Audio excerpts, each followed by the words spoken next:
transmissão do movimento circular e uniforme.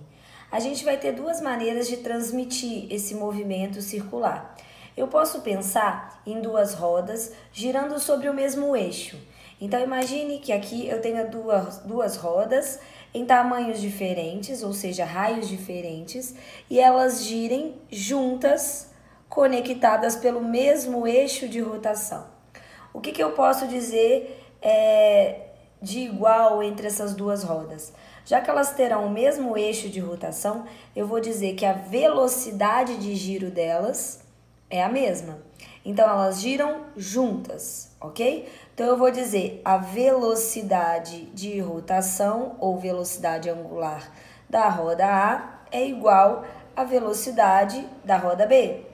Contudo, a velocidade linear, que é o que a gente chama de V, não é a mesma. Lembrando que se eu quiser trabalhar a velocidade linear relacionada com a angular, eu vou colocar aqui para a gente lembrar, ó, V, que é a linear, é o ômega vezes o raio, beleza? Então, eu teria o mesmo valor do ômega, para esse caso de mesma rotação no mesmo eixo, mas eu não teria o mesmo raio. Então, eu não vou ter a mesma velocidade, ok? Porque eu vou ficar dependente do raio. Quem vai ter maior velocidade? Nesse caso aqui, se eu traçar a velocidade em um ponto da periferia dessa roda A, eu vou chamar de VA. E se eu colocar um ponto da roda B, eu vou chamar de VB, ok? Então, nesse caso, eu observo que a velocidade A eu calcularia pelo esse ômega vezes o raio, que é a medida do ponto até o centro do que seria o ponto de eixo de rotação. A mesma coisa eu vou pensar aqui, ó, a velocidade VB seria o ômega, a velocidade angular, vezes o raio, que é essa medida do ponto até o centro de rotação. Uma outra maneira de eu transmitir o movimento circular seria usando um acoplamento entre engrenagens. E aí eu posso fazer como se fossem engrenagens de uma máquina, de um relógio, ou poderia fazer um acoplamento usando uma correia, uma corrente, que é o caso da bicicleta. Essas rodas estão em tamanhos diferentes e aí elas possuem, portanto, raios diferentes, mas elas têm um ponto em comum, que seria esse aqui, no contato das engrenagens ou contato das rodas.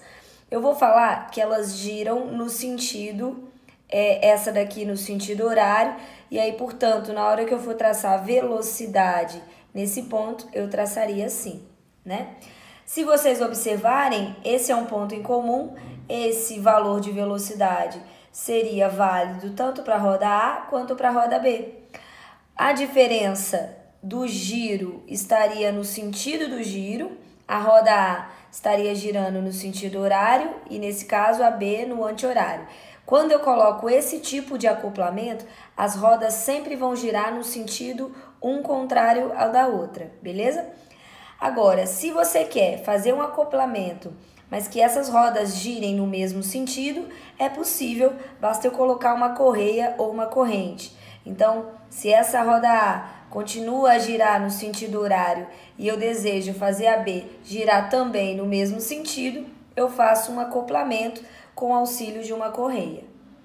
O ponto em comum seria que a velocidade aqui, nesse ponto da periferia da roda A, eu chamo de VA, mas seria um ponto transmitido em comum com o da roda B, através da correia que eu coloquei. Então, nesse caso, tanto de usar o acoplamento por correia ou corrente, quanto um sistema de engrenagem, que eu toco uma roda da outra, transmitindo o movimento circular, eu vou dizer que a velocidade V, que é a linear agora, é igual para as duas rodas. E aí, eu posso substituir essa expressão do ômega vezes R aqui no VA como ômega A vezes o raio A. Vai ficar assim, ó, ômega A vezes o raio A.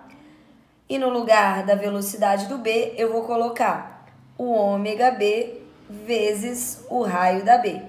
Que conclusão que a gente chega? Que a velocidade angular agora não são iguais. E eu posso dizer que quem tiver maior raio vai ter menor velocidade angular. O porquê disso? Elas precisam estar juntas para desenvolver um movimento linear. Se eu tenho uma roda menor e eu mantenho esse acoplamento, enquanto essa maior dá uma volta, essa daqui tem que girar mais rápido para eu poder acompanhar o ritmo e manter a correia aqui aderida ao sistema. Se eu mantenho essa girando com um determinado valor de velocidade angular e essa daqui gira de forma mais rápida ou mais lenta, essa correia ela não vai permanecer no lugar. Ou ela vai arrebentar, ou ela vai afrouxar, e aí eu vou ter o desemparelhamento dessas rodas. Tínhamos falado dessa expressão aqui, ó, que a velocidade angular ela poderia ser definida como 2π sobre t, e que a frequência é o inverso do período. O que eu posso usar dessa ideia aqui? Eu posso chegar numa expressão que relaciona a velocidade angular direto com a frequência. Tá vendo que nessa expressão eu tenho o inverso do período? Então eu posso substituir esse inverso do período simplesmente pela frequência. E aí eu tenho a seguinte expressão construída, ó. O ômega, que é a velocidade angular, é 2π. E aí o inverso do período eu substituo pela frequência. Então eu fico que o ômega é 2πf. Na hora de transmitir o movimento circular por meio de um acoplamento, ou com correia, ou encostando uma engrenagem na outra, eu vou poder usar essa igualdade. E aí, onde eu tiver a velocidade angular, eu vou substituir por 2π vezes a frequência dessa roda. E aí eu repito aqui o raio da roda A.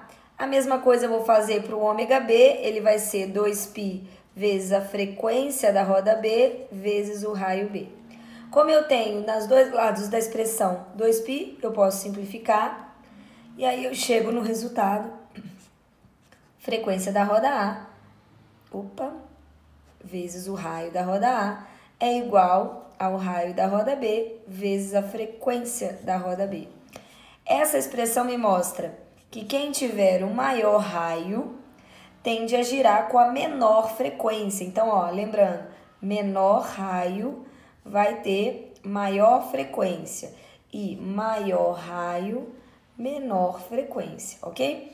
Lembrando que frequência, ela me fala número de repetições por tempo. Então, se eu trabalho em Hertz ou em RPM, eu estou contando repetições por uma unidade de tempo. Hertz é a unidade de segundos, a base do tempo é segundos, e RPM é rotações por minuto.